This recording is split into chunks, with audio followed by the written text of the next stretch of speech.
Now, on 105.9 FM and streaming worldwide on the WMAL app, O'Connor and Company. 6:07 on O'Connor and Company this very busy Monday morning. Thanks for joining us. 9th day of June already as summer creeps up on us. Days are getting longer, and out in Los Angeles, it looks like it's going to be a long, hot summer. If our elected officials can't do something about the violence in our streets, as LA is going to wake up this morning to a third straight day of riots, we've got it covered all morning long. Coming up in 30 minutes, we'll talk to Jane Hampton Cook about literally the miracle that was the American Revolution. 7:05, Joe DeGeneva. 7:35, Newt Gingrich on the reconciliation package. 8:05, Cully Stimson. And then 8:35, Kurt Schlichter, who was deployed with the National Guard in Los Angeles during the Rodney King riots. It's Larry O'Connor with Julie Gunlock. Morning, Julie. Good morning. Joining us now is a friend of our program, radio talk show host in his own right. I think of myself as a bit of a mentor to one Rob O'Donnell, former New York. I'm going to take ownership of anyone in the business. Former New York police officer joining us now, and he can be heard up in the Scranton area on his very successful afternoon drive show. Hey, Rob, good morning. Thanks for joining us. Hey, Larry. Hey, Julie. Thanks for having me.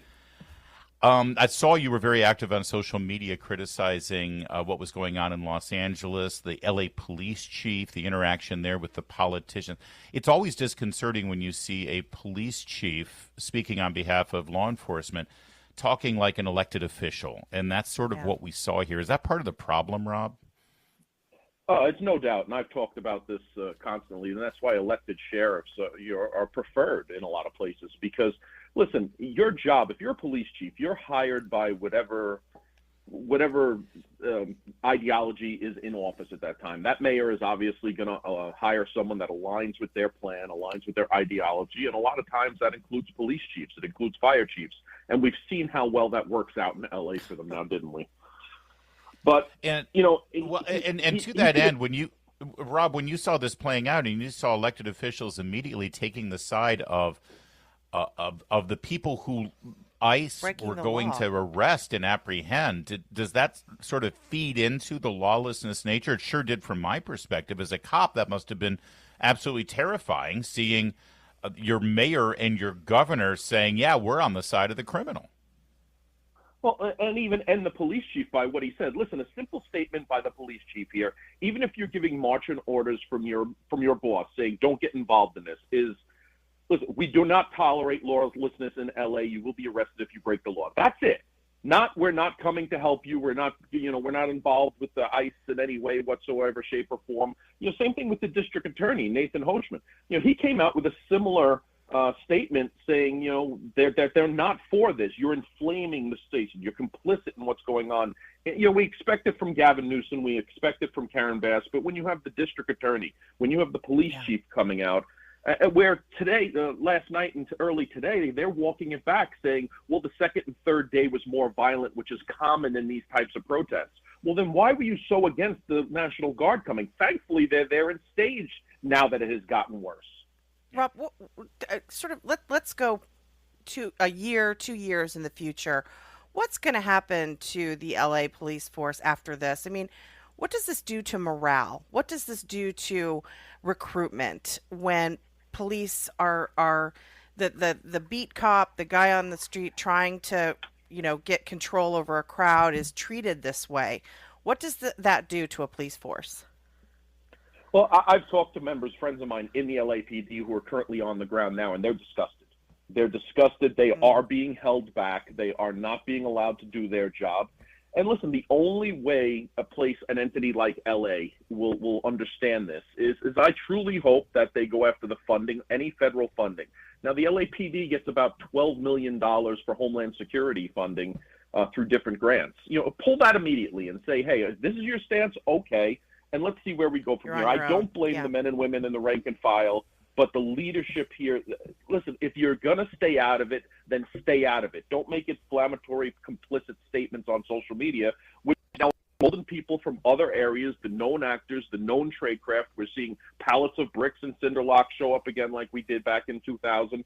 This needs to be investigated. And Listen, I want Homeland Security come out. I want ICE. I would like to see the Tom Homan come on TV and say, if you're arrested by federal agents assaulting police officers in LA, we are going to dig into you. We are going to dig into your family. You put your whole stratosphere in our radar now, and we're going to see if anyone's here illegally, and we're going to go after you. So now you're putting them in jeopardy by joining in on this fray. We're speaking with Rob O'Donnell. He's a former New York Police Department homicide detective and law enforcement expert. The complement of police officers in Los Angeles has always been astounding to me. I used to live in New York, and then I moved to Los Angeles, and the difference is palpable in terms of the presence. There's something about being in New York, walking down the streets of Manhattan or the Bronx, and seeing a cop on foot, on horseback, or in their patrol car. You can't go a couple of blocks without seeing a cop. That's a good thing. New York City has 42 cops per 10,000 residents. LA has 23 cops per 10,000 residents. And then when you talk about the square footage or square mileage, New York has 120 cops per square mile. LA has 19 cops per square mile. How do you enforce the law in a city like Los Angeles with those kind of numbers? You don't, and this is done by design. They're reactionary. They come up after the fact. You know, I've talked to friends in San Diego, in LA, in a lot of California cities now. They're not even showing up for break-ins. They're not showing up for car thefts. They're not. You're doing it all over the phone because they just have so many. They're overwhelmed. They're reactionary. They're not proactive, and this is by design from the governor down to the local municipalities in these areas. This is the defund the police effort because they think that the problem, the crime problem, is because they're the cops, the people who are enforcing the law are the problem because they're arresting criminals. It really, I mean, it's you laugh when you say it out loud, but that's truly their philosophy. It appears the way it plays out. And for an entity, for a state, for a city that depends so much on federal resources to do that, to do their thing, especially after the wildfires, we saw that point blank. Could you imagine being a resident of Los Angeles right now and watching from your mayor up to the governor do more for people that don't belong here than they did for you when you lost everything in a fire? That's got to be disgusting to these people. That's a great point. Rob, real fast, later on we've got Kurt Schlichter, our mutual friend and mutual guest, radio guest, coming up. From his perspective, he was a colonel in the National Guard in California. He was called out many, many times. From a police perspective, when the National Guard is called in, first of all, what are the politics there for the cops? I would think that they'd be happy to have the support, but at the same time, there's almost a message like, well, you guys couldn't handle it. We got to call in these guys. You know what I mean? Well, you know what? I've been in these situations after 9/11. The National Guard was doing a lot of perimeter security down in New York City. And I know Kirk has a very, very relevant experience with this during the previous LA riots. Listen, they're welcomed. Everyone knows that the police are being hamstringed here, that they're being held back, that they're not being allowed to do their job by feckless leadership. That includes their police chief, it includes their mayor, it includes their governor.